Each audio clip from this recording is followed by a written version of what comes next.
Everyone gets it. All right, that's done. And let's grab this case study.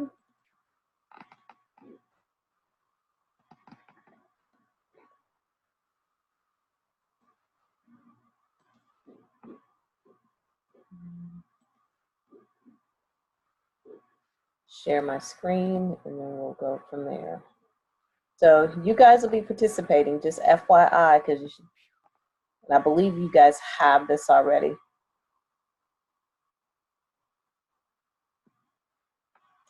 We'll get to that one in a minute, but it has to do with the bacteria. A question came through of what is the rationale for 2 antibiotics?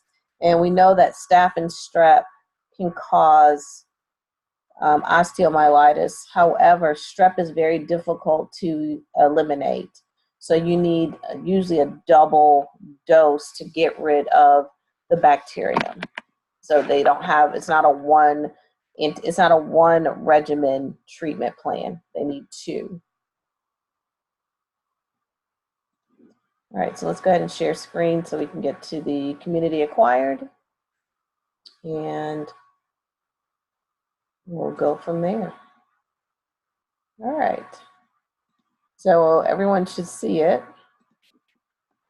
So here's the case study. And we have CK brought her sister in, brought her brother in, 71-year-old, to the clinic. So he came down with a fever 2 days ago. She says he's shaking, chills, productive cough. He can't lay down to sleep because he can't stop coughing. Upon examination, they determined he has community-acquired pneumonia. He's admitted to the floor, and the intern is busy and asks you to complete your routine admission assessment and call her with your findings. So let's start with the scenario. What are our cues in the scenario?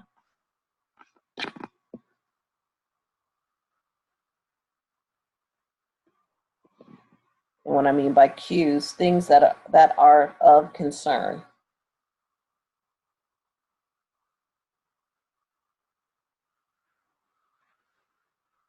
Fever, okay, I can go with that. What else?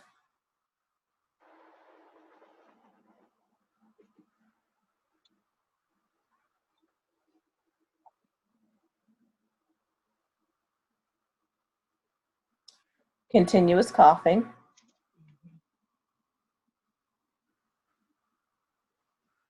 And it's productive. Say that again. The cough is productive. Okay, it's productive. Chills, okay. What else?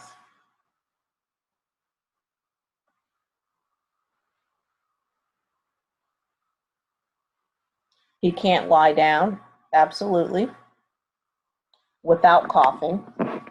So what is the medical term for, can't lie down? Well, that would be different, never mind. That would be can't lie down because they're short of breath, never mind. Keep going.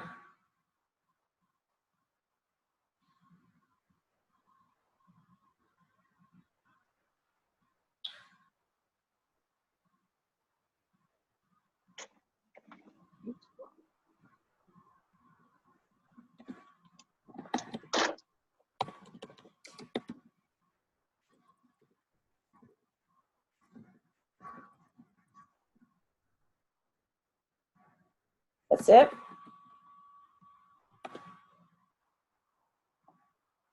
What about their age? Why would that be important?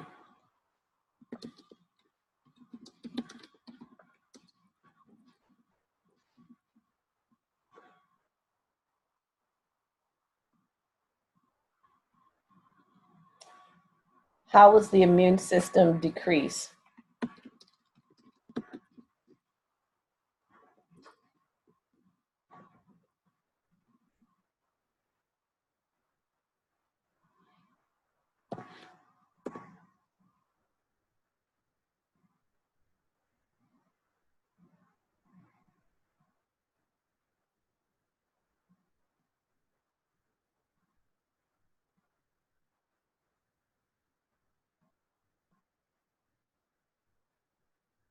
Okay, how is it age related?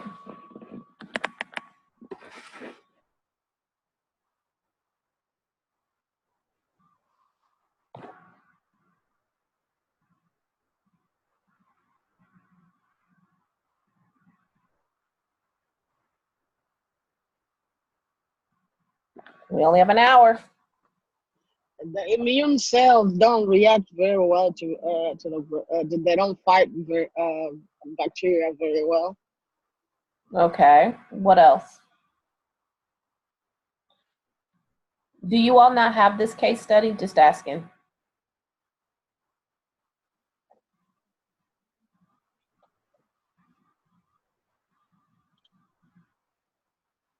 Okay. Even if you don't have the case study, I mean, you should have already read on pneumonia, right? Or were you waiting for me to lecture on pneumonia? Because we're going to move past that. So if you're waiting on me, you're setting yourself up for not being successful. So you should have already read the pneumonia stuff. You know, this shouldn't take this long. Diane, correct. The rest, it's not so much the respiratory defenses that are down, it's the fact that they're reserves. They don't respond the way that they normally would if the person wasn't elderly. So they have, you know, decreased coughing mechanism, decreased respiratory reserve, alveoli, etc.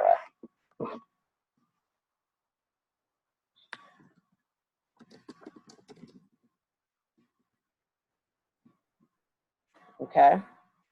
What will be your 4 areas of that you would include in your assessment? What 4 areas would you include in your assessment? Lung sounds. Okay, so you would do a physical assessment of the lungs. Anything else?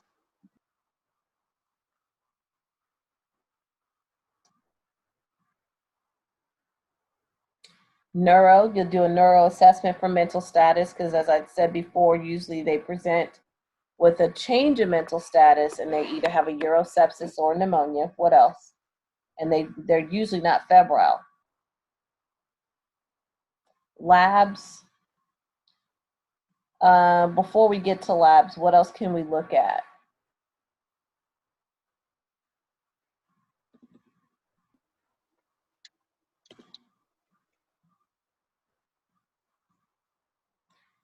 All right, so we got the respiratory assessment. What other assessments can we do?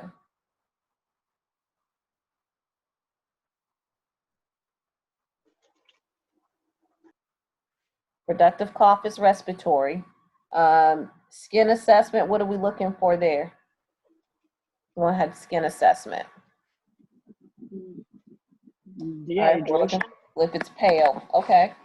So what other body system, we're talking about the elderly, so what other body system could complicate this pneumonia?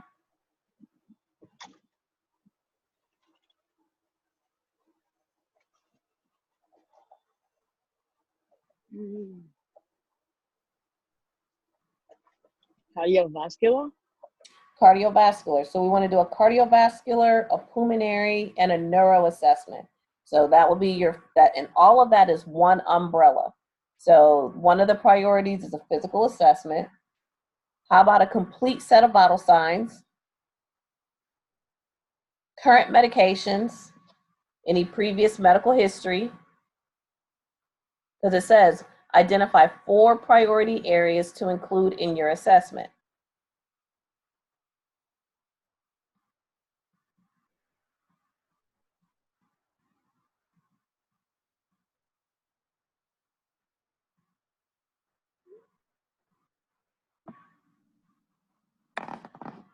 Any other questions that or are part of your assessment do you want to include?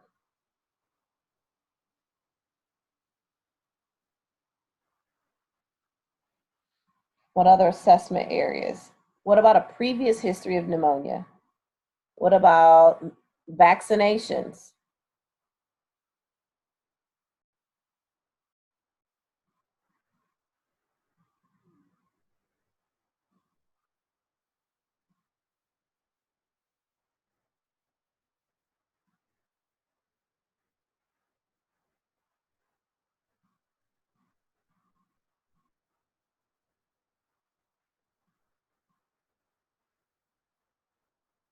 See if he's a smoker. Yep, that will be good.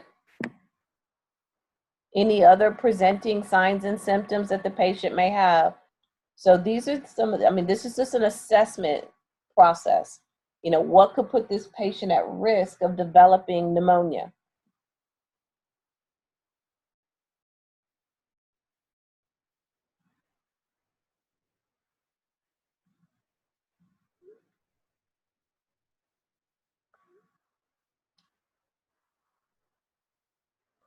Immobility, correct. So here's our findings.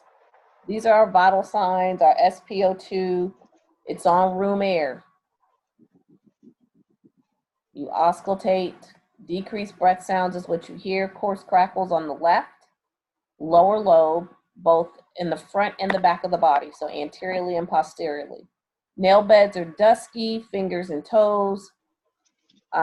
He has a productive cough, it's rust colored, and he complains of pain on the left side of his chest when he coughs.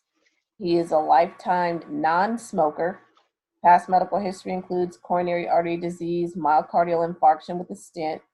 He's on metoprolol, amlodipine, lisinopril, furosemide. For his type 2 diabetes, he's taken metformin and glipizide. He has never gotten the pneumovax or flu shot. He does report hives when he took an antibiotic pill a few years ago, but doesn't remember the name of the antibiotic. So which of the assessment findings are significant? He doesn't know. He had a reaction to antibiotic, but he doesn't know which antibiotic it was.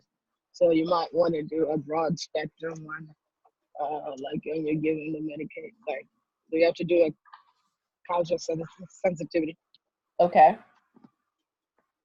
So because of his pulmonary infection, they're going to have to start him on an antibiotic, and we don't know which one. So even if you got to be careful, even with a broad spectrum, most people, if they're allergic, they're either allergic to sulfa or penicillin, right? So we may want to try to stay away from a drug like that. All right, someone said SpO2. I agree, because that tells you that his SpO2 is 84 on room air. What does that tell you? It's hypoxic. That he has hypoxia. So we need to check. If he has hypoxia, there's two things we need to look at. What is it?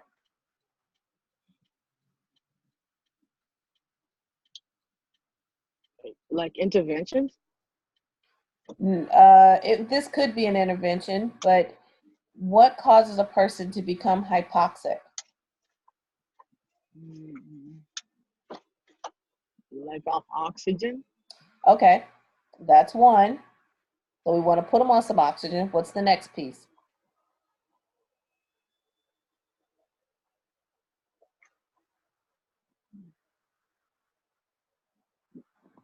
I know you want to raise the bed up.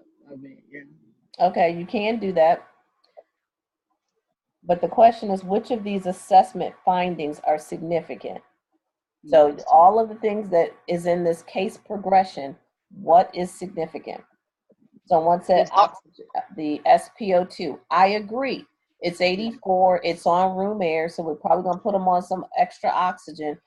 But what else do you need in order for your tissues to be oxygenated besides oxygen?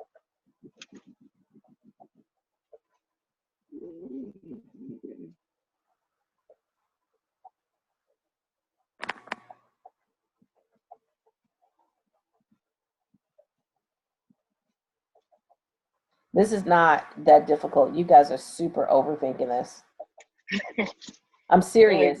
I mean, we will probably get through one case study and we'll probably never get to the rest of it. I mean, come on, you guys know this. I mean, you know enough to know what this is, or you should. So this is not, brain surgery here. Okay, thank you, Patty. You need blood flow. More specifically, you need red blood cells. So the test you would be looking to do is hemoglobin and hematocrit to make sure that you have enough blood volume available to circulate this oxygen around. I mean, KIS it, keep it simple. All right, so we got two. We got oxygen sats, and we have, a respiratory assessment, or not respiratory assessment, but the antibiotics. What else? His heart rate is high. Okay, so Diane, she did write cardiac problems. Yes, that is an issue. The heart rate is high, so is the respirations. The temperature is elevated, so these vital signs are out of whack. We are concerned with patients that have pneumonia from the standpoint of them having comorbidities. What's comorbidity?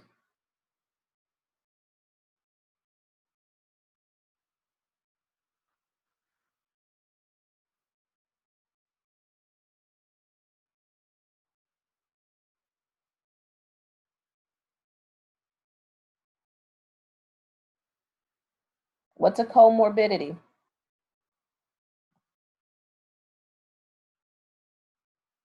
You get called, do not call my number. Speak up so I can hear. I'm not coming.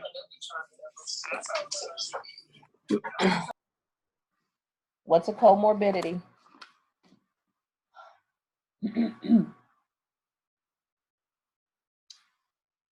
A comorbidity is basically more than one disease condition, and I believe we talked about this several weeks ago, more than one condition that can cause disability in your health. Not disability from the standpoint you need to be in a wheelchair, but disability from the standpoint that you may have a weakened immune system, like in diabetes, where you have delayed wound healing, or in high blood pressure that puts you at risk of having a stroke or heart failure or heart attack. Those are comorbidities. So the person has cardiovascular problems, they've had a heart attack before, and they have diabetes. So these are all increased risk for mortality, although it's a comorbidity. The patient hasn't died yet. That's why it's not mortality. Does that make sense?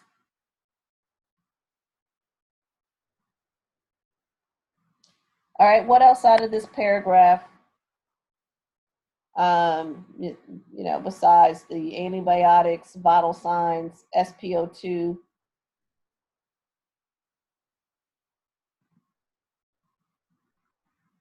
Nail beds. Nail beds. Oh, yeah.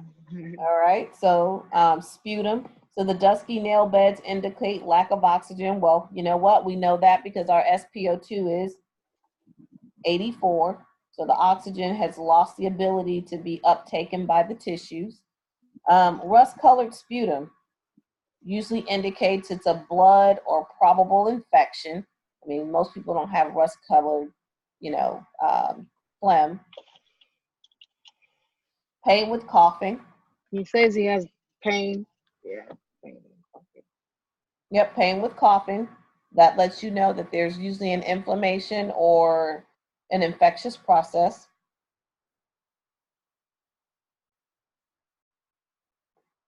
Hasn't had any vaccinations. And his breath sounds are abnormal in the left lower lobe, which may mean that he has one or two things, either fluid accumulation or he has atelectasis. So one or the two. All right, we're going to move on to the next one.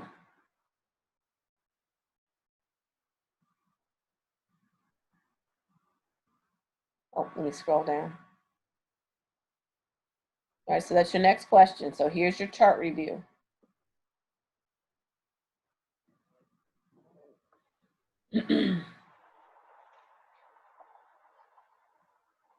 These are the orders you get from the physician. So what do you need to do in the next 2 to 3 hours? So what are the most important things? So this is a prioritization question. So what's priority? Not what would you like to do, what's priority overall? O2. Put him on oxygen. All right, we're going to start some oxygen. Next, that's one.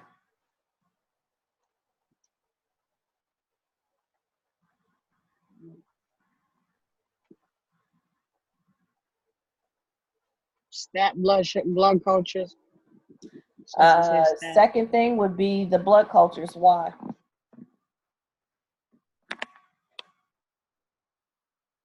Why is that the next thing?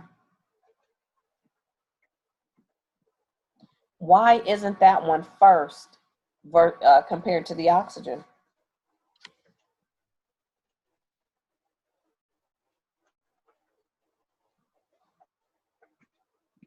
I'm sorry.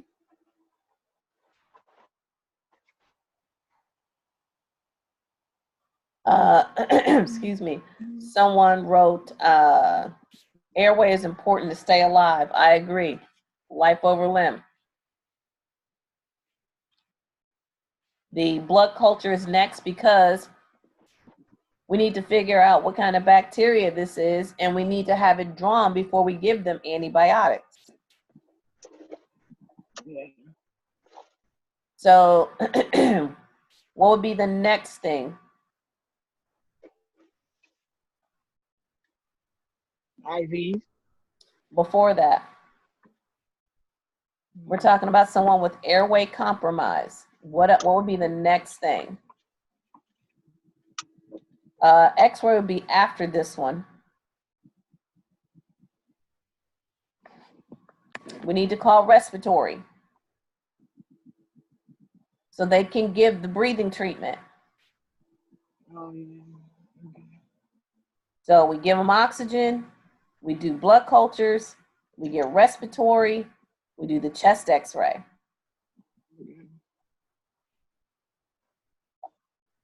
So the sputum culture, before we give the antibiotics, we want to go ahead and try to collect that. Then we'll start an IV line to start fluids to prevent dehydration. After we start this IV line, we can actually draw our blood work and repeat our vital signs and assessments as needed. Then inquire about home medications. So that way, patient can get what they were taking at home while they're admitted in the hospital. All right, so we got fluids, D5, half, and S. Is this appropriate? And if so, why?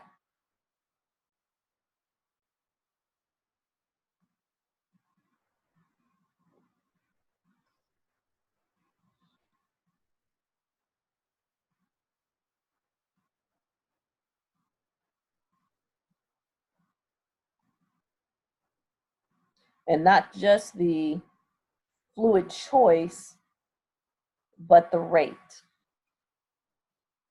Is the rate also appropriate?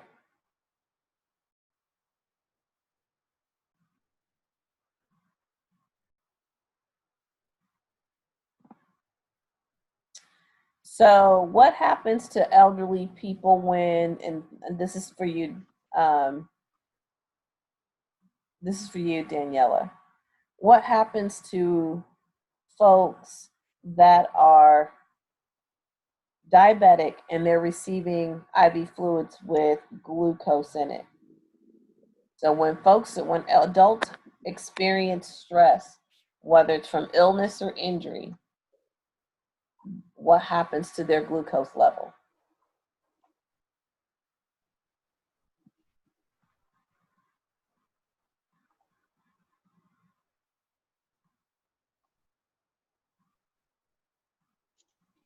So it goes up. All right. So the reason why they're doing D5 half and S, and it is appropriate, you guys got to know your fluids. It's appropriate because it provides more water than is required, but it is a hypotonic solution. Dextrose is.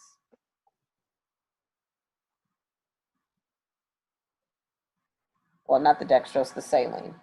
So the solution has the dextrose with a hypotonic saline. This gives the patient more water than is required because we are going to have to keep them hydrated. We don't want that rust-colored phlegm sticking in the bronchial tract. In addition, if the patient is hydrated, then they can get rid of the infectious process and the toxins in the waste better.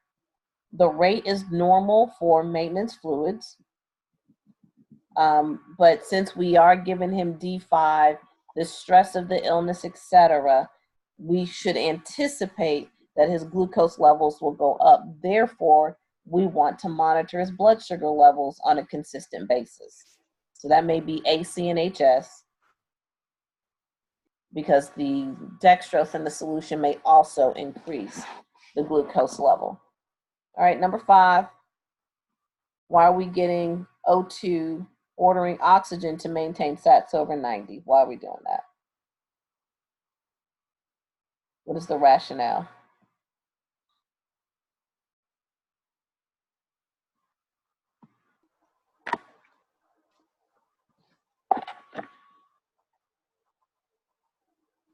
Keep his body oxygenated, I agree. So the order basically means we titrate the flow rate to keep the SATs above 90%. This is more about the oxyhemoglobin disassociation curve. So as when you see a hemoglobin saturation of 90%, SpO2 of 90%, this means that the partial pressure of the oxygen in the arterial blood is approximately 60. There's usually a range of when you have 90% oxygen reading on your pulse ox, then your blood gas, your arterial blood, actually has about 60 millimeters of mercury in it. So it should be between 80 and 100, because that's our normal PaO2 on room air or above water or above sea level.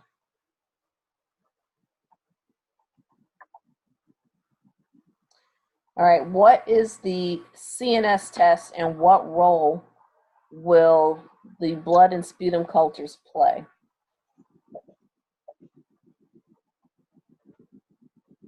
Make sure we give the right antibiotic. Okay. And we had that discussion in class, or at least on Zoom. So at least we've discussed it. So the C stands for culture and sensitivity. So they're going to look at the growth of the organism. They're going to put it on a medium, identify the microorganism. Once they've determined what it is, then they're going to look at its susceptibility to specific antibiotic mediums or its sensitivity of the microbe to the drug. They'll determine which one they're going to do. So broad spectrum is definitely where they'll start. And, we'll have to look at, monitoring for allergic reactions and things of that nature. So what would you expect the chest X-ray to show?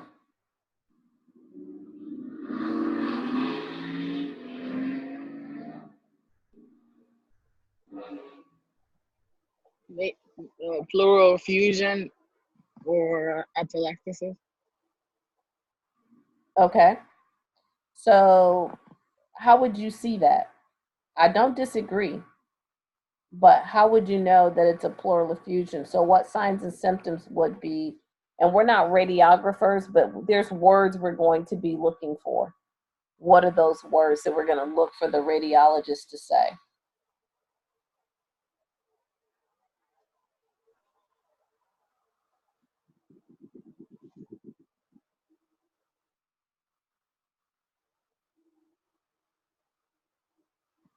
We're looking, no, they're not going to say that the image is dark. What they're going to say is that the image is patchy.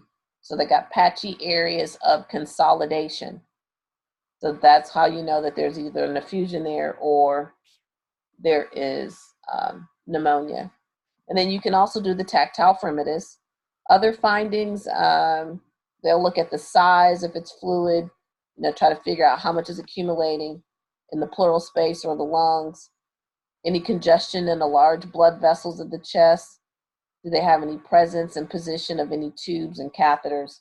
So depending on how significantly, terrible this person is, they may have needed to get an ET tube or maybe a peg, not a peg tube, a nasal gastric tube. So that chest X-ray also feeds into making sure that the locations of those are proper. All right, number 8. So place these steps in order.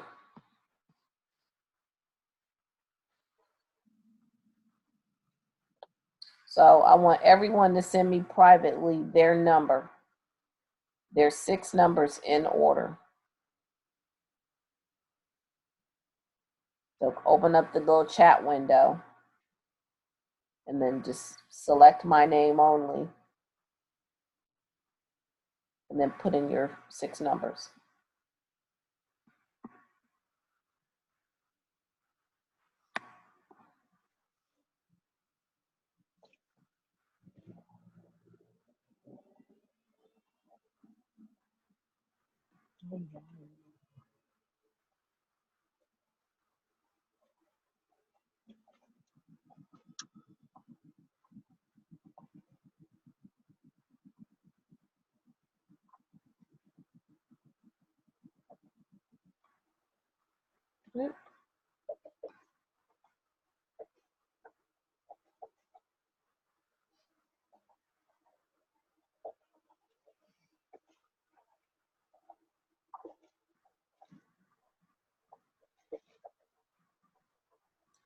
What are your 6 numbers?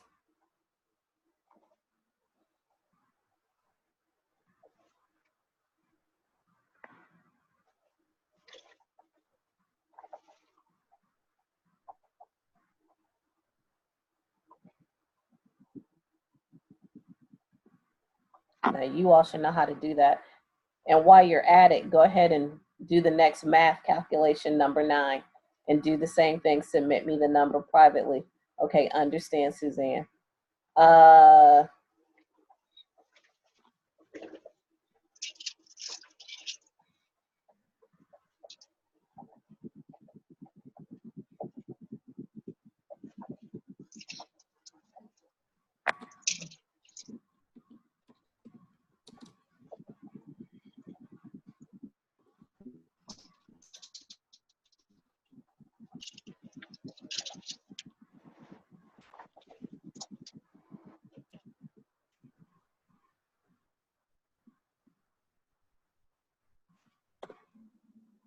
I've only gotten word from a couple people. There's 6 folks on here. Shouldn't take that long.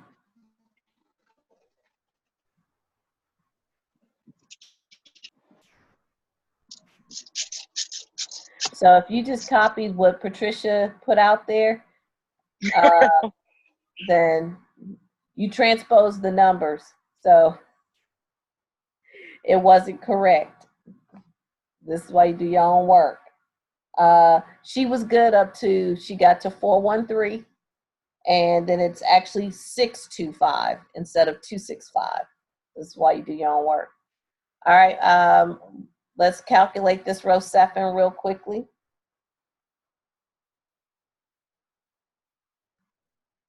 You're going to be giving me milliliters per hour.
You have a piggyback bag that you need to infuse 100 milliliters in 40 minutes.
All right, one person got it right. So if I'm to infuse 100 milliliters over 40 minutes, 40 minutes is about 2/3 of an hour. So the first thing I'm going to do is put my milliliters at the top. Everything else that's in the bag, it doesn't matter. We're running it through an IV pump. So the IV pump is your milliliters per hour. So all we're taking is the milliliters. We're assuming that in that 100 milliliter bag, this 1 gram of Rocephin exists. So that 100 would be divided by 40, then multiplied by 60 to get hours. And the answer that you all should have come up with is this.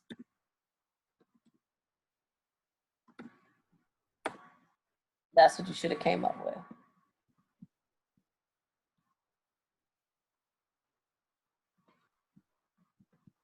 Sorry, I only sent that to one person. Hold on. Now everybody should have it. All right, number 10. How will you ensure that the home medication list is accurate?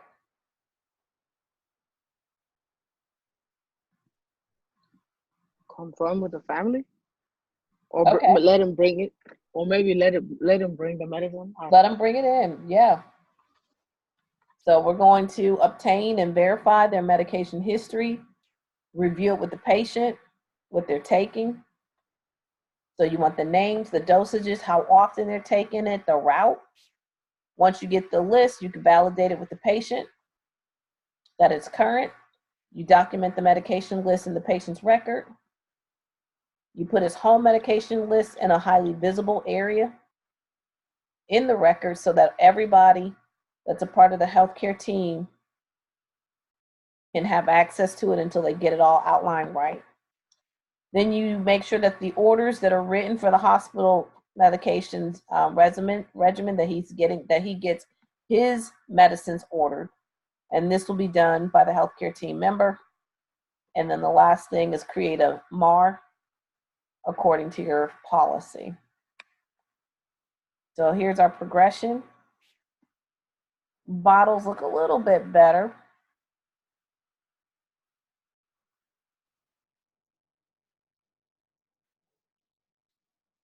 So are things going according to plan?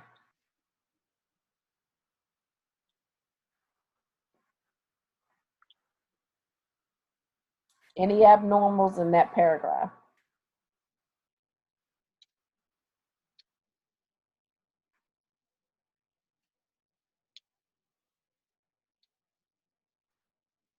Diminished breath sounds. So, correct, Daniela. So, although he's starting to show or respond to the therapy, he still has community acquired pneumonia, as evidenced by his lung sounds, the crackles. Is he afebrile or febrile? Febrile. He would be febrile or febrile, either one. What about his respiratory rate? Is that good? No. Nope, that's elevated. So we now need to keep oxygen sats at 94%. The sputum is no longer rust colored, so we're kind of good there. Based on your evaluation, write an outcome to achieve by the end of your shift, and then list 6 priority interventions you will perform towards achieving this goal. And the reason why I'm addressing this is when you guys get to clinical, you write some options for your patients or goals, but the goals that you write are goals that you won't even see during your 10-hour shift there. So this is why it specifically says here, go write an outcome to achieve by the end of his shift. And priority interventions you will perform toward achieving that goal. You want to maintain his oxygen level at above 92. and probably just the fever. All right, so if he's not on oxygen, then we want it above 98. If he is on oxygen, then I'm sorry, I may have said that wrong. Let me think about that real quick. If he's on oxygen, we want it higher. So we want him above 98. If he is not on oxygen, we want him above 94. So we have a little bit of a leeway. Does that make sense? So on no air or less air, they should have a lower percentage. And on higher oxygenation, like 2 liters, then we would expect their oxygen sats to be above 98%.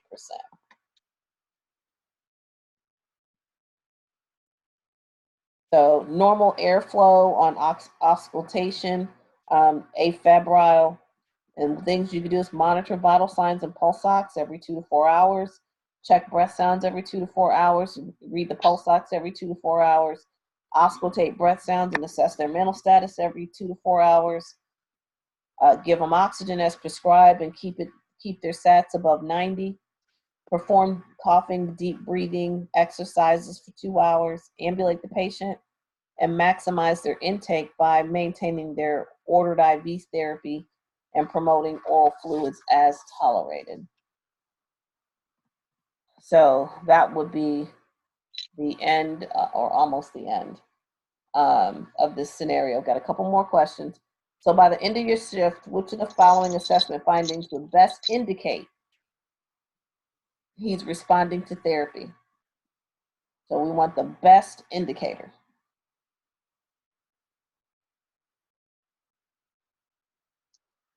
Redo his CNS and we'll try a new med. Okay. A. What answer choice is that? A, B, C, or D? Because I don't see that. Latricia says D, which everybody saw that. I say A. Okay. So we got an A. Oh, okay. Someone else says A. It is A. So if he's responding to treatment, we would not expect the continued complaints of shortness of breath, coarse crackles, or, in the posterior lobes, or a continued fever. So since the SATs are 96%, we're good. The sputum's clearing is preferable. A cough productive of yellow sputum could be expected for several weeks after a patient has pneumonia. All right, 14. So here's our case progression.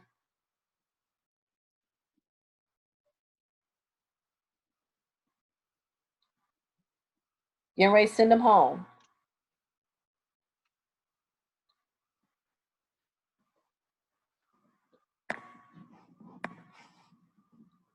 So get those shots. Amen. Get a pneumonia shot. And really, should we tell him to get the shots, or should we give it to him before he leaves the establishment? You should give it to him. So before he goes home, we need to go ahead and give him the Pneumovax and the flu shot and explain to him the importance of receiving it. The Pneumovax will get a booster in 6 years. We want to talk about the yearly influenza because he's at risk. He's immunocompromised because, or immunosuppression because of his diabetes and coronary artery disease. How about not being around people that have pneumonia and not being around people that smoke, washing his hands really well, how to dispose of secretions, how to drink oral fluids. I mean, nothing terrifies me more than being in an enclosed space and people are hacking. That's terrifying because you don't know what the hack is. Is it hack because they got the flu, hack because they have TB, hack because they have pneumonia? It doesn't matter. All of them are not good anyway. All right. He tells you, my wife died a year ago and I live alone now. I've been thinking this pneumonia stuff has been a little scary. How will you respond? all elderly people go through it? Would that be appropriate? You offer home health services. Maybe he needs help, Say that needs again. assistance. We can offer home health services. Does he need home health? Yes. So the patient has just shared with you he has a fear. So you want to thank him for sharing it, but then you want to explore what it is that he really wants to talk about. You know, his support system. Does he have any family or friends? Who can check on him? You know, what he may be experiencing could be related to his wife dying. So he may be fearful of dying. He may be expressing his way of grieving for his loss, or he may just be lonely. We don't know. How does he get his meals? So this would be a social worker thing, just in case, maybe he can't afford to get them, or he doesn't have a way to get them. So then he may qualify for Meals on Wheels. How does he get his shopping and his laundry done? But we need to address his concerns. That's why I said to tell him every elderly person goes through it. That's why I made that comment, because that's not true. Okay, so we want to at least make sure that we have good arrangements with him.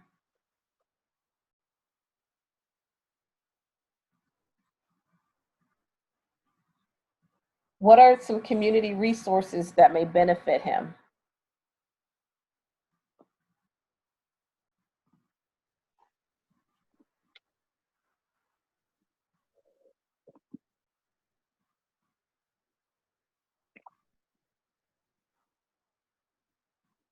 Senior center.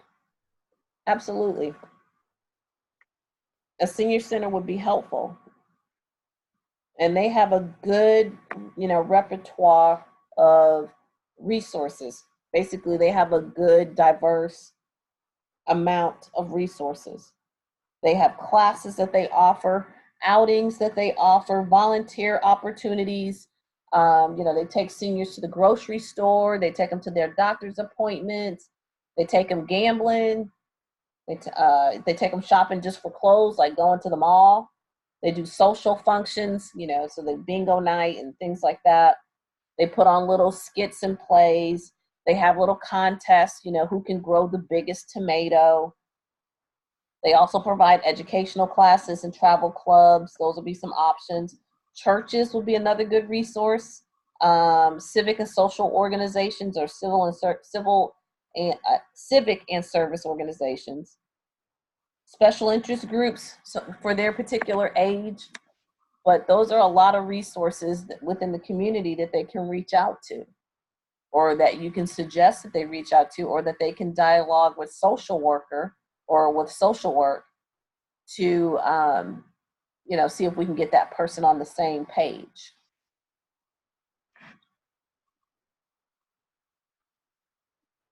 So does that make sense?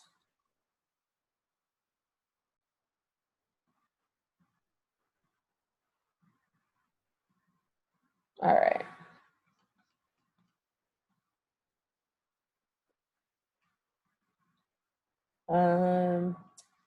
Trying to see if I can find 36's case study.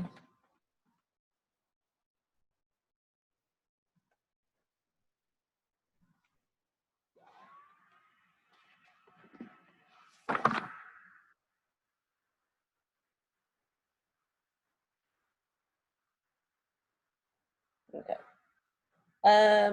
So a quick question. What kind of concept problem is pneumonia? Is that immunity or gas exchange? It could be both, but what's primary? Gas exchange. The gas exchange. So, pneumonia can be bacterial, viral, or fungal. Usually, as I said before, pediatrics usually get a viral pneumonia, but it's a gas exchange issue related to the alveoli, the alveolar ducts, and the bronchi.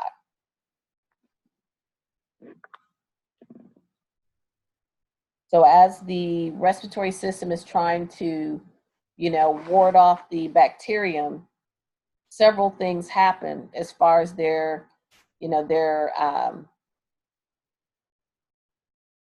blood gas status. Would this be a person that's in respiratory acidosis or alkalosis?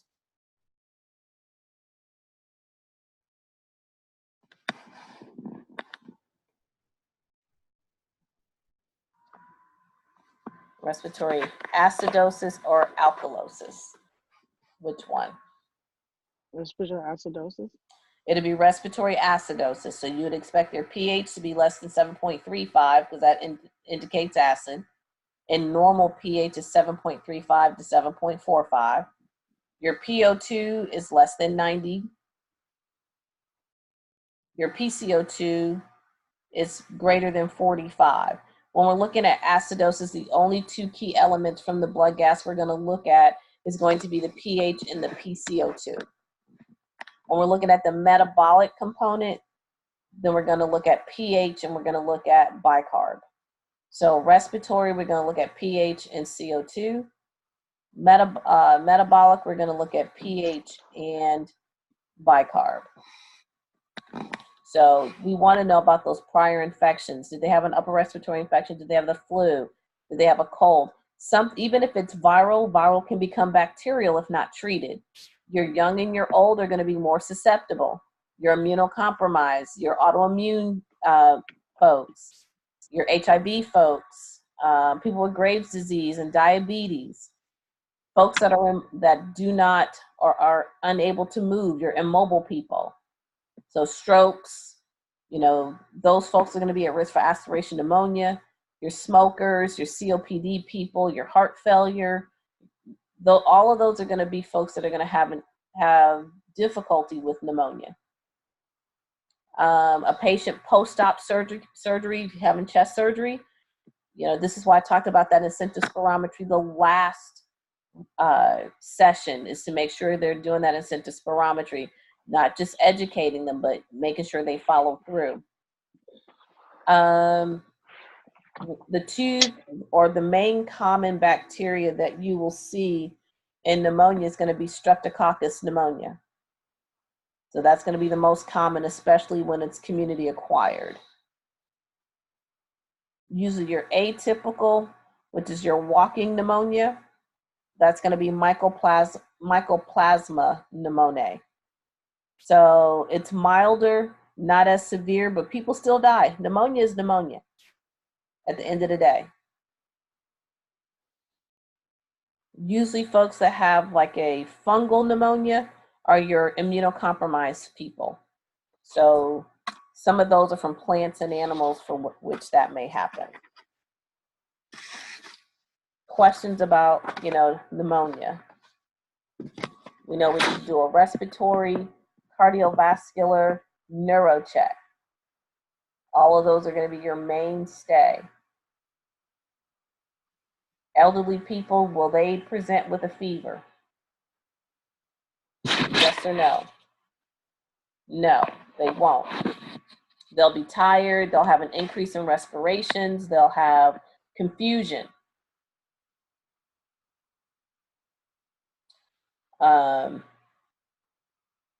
So, make sure you're reading in Brunner all those signs and symptoms that patients present with and how we want to auscultate breath sounds, get sputum collection, get an ABG, have suction ready, call respiratory to give the bronchodilators. Those are all things we want to make sure we have in place. Doing that incentive spirometry, just like that UTI flushing out the system, here we want to keep them well hydrated, so 2 to 3 liters a day to thin out those secretions so they can cough it up better. They may need some mucolytics. That may be another option for the patient. Okay. Turning patients more frequently, keeping the head elevated, making sure vaccines are good. If they're smoking, then we need to talk about not smoking. Hand hygiene. So washing your hands, foaming in, foaming out. The patient washing their hands. If they have the flu, they can get Tamiflu.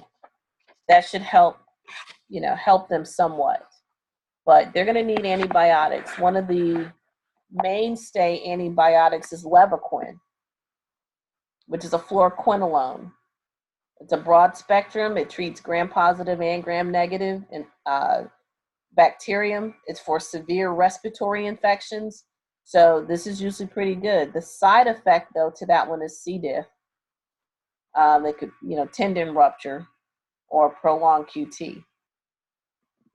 Another one would be cephalosporin, but it's usually going to be a third or fourth generation drug, which is what we saw in the scenario. The patient received cephalosporin, but the third and fourth generation of cephalosporin usually is a more broad spectrum.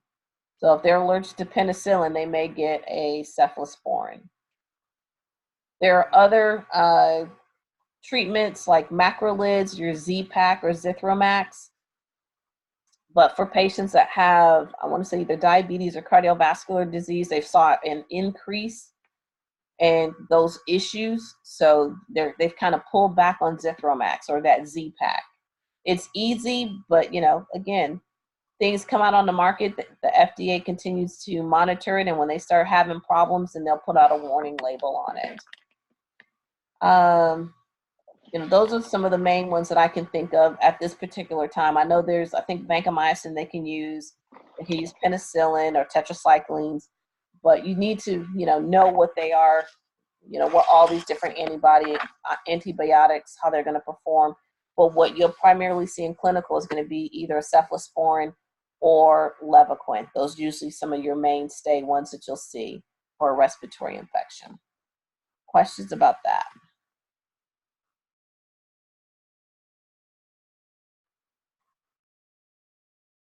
All right.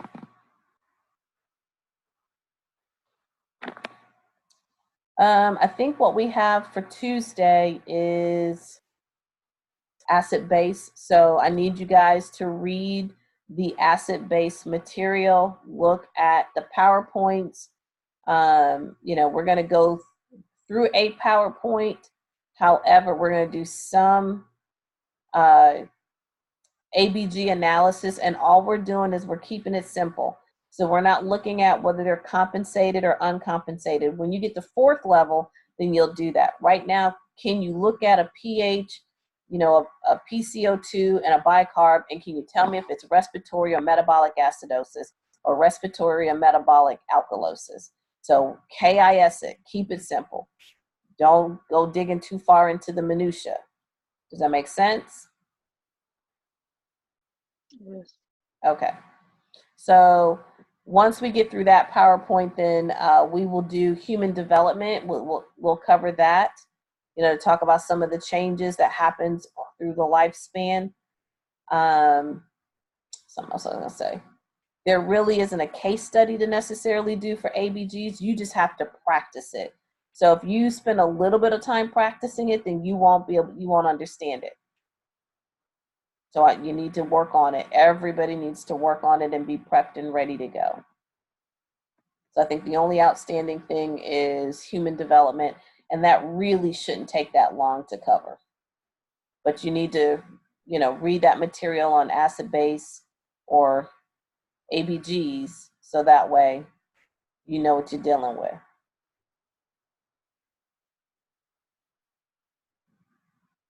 Any other questions?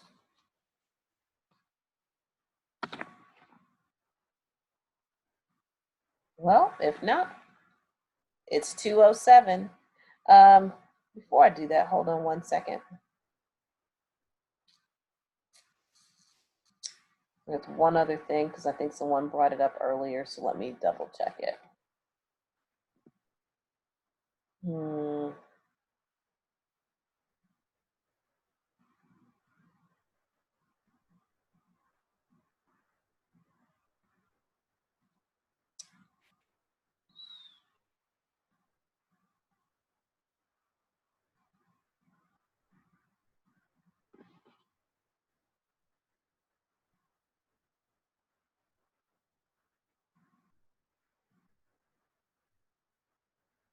All right.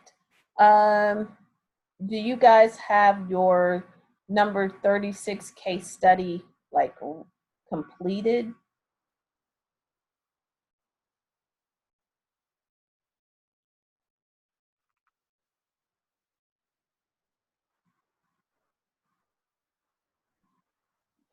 Which one is that one? That was the osteomyelitis with the fracture. Oh yeah, we did it. I didn't hear that. Did you finish it? Yes. Okay. Anybody else? And you can send it to me privately if yes or no. I'm cool. But I'll just say, if you haven't done it, because I'm not getting a whole lot of bings. That'll be number 36.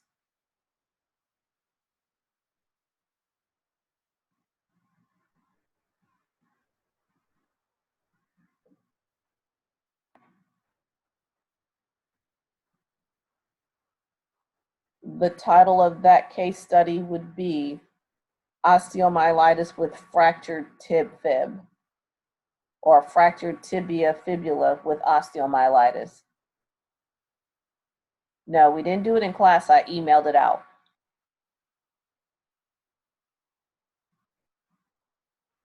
So I will say complete that. I will just give the answers to it unless there's questions at the beginning of class on Tuesday. Listen to me on Monday.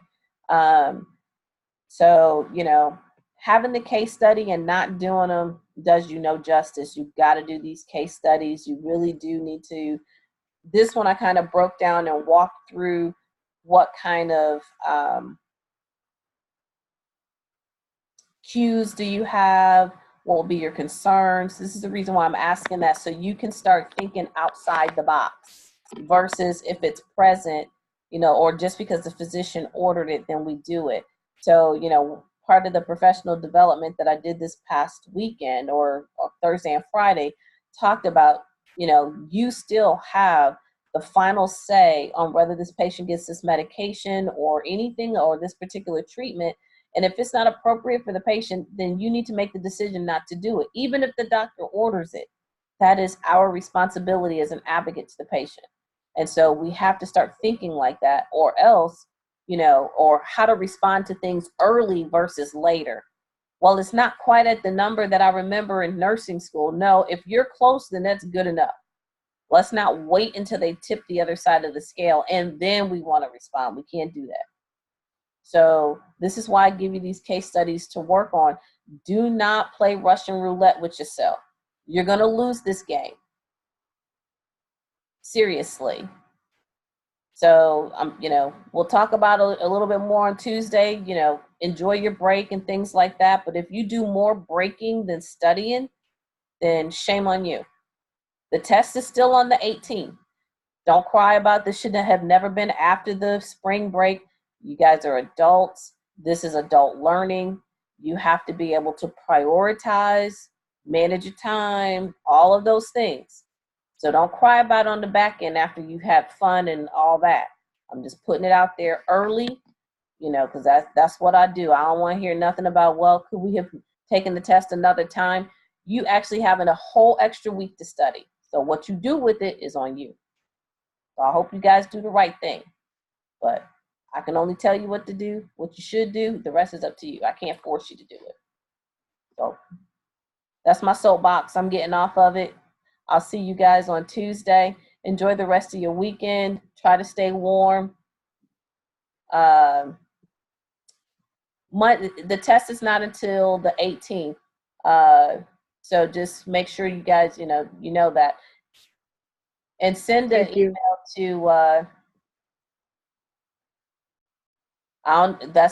try to work it out with Miss Johns, because I don't have any skin in that game on that test. Okay? All right. Bye, guys.